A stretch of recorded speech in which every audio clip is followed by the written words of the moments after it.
l'homme qui a survécu à un naufrage pendant 438 jours. José Salvador Alvarenga est un pêcheur salvadorien qui a vécu une incroyable odyssée en mer. Le 20 décembre 2012, accompagné d'un autre jeune pêcheur de 24 ans, Ezequiel Cordoba, il quitte les côtes mexicaines pour une expédition de pêche au requin. Leur bateau, un petit canot à moteur de 7 mètres de long, n'avait pas de radio ni de GPS. Une tempête les surprend et les emporte loin des côtes.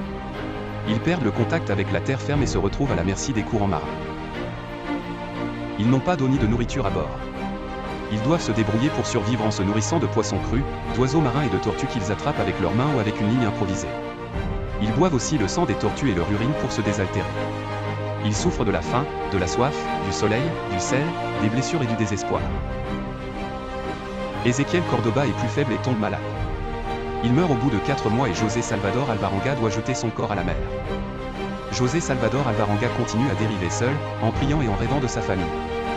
Il s'invente des amis imaginaires pour ne pas sombrer dans la folie. Il voit parfois des bateaux ou des avions, mais personne ne le remarque. Il traverse plusieurs tempêtes et échappe aux attaques des requins. Il finit par atteindre la côte des îles Marshall le 30 janvier 2014, après avoir parcouru plus de 10 000 km en 13 mois, un record mondial. Il est secouru par des habitants qui le trouvent épuisé et amaigri sur une plage. Il est transporté à l'hôpital où il reçoit des soins. Et subit un test au détecteur de mensonges pour vérifier son histoire. Il le réussit haut la main et prouve que son récit est véridique.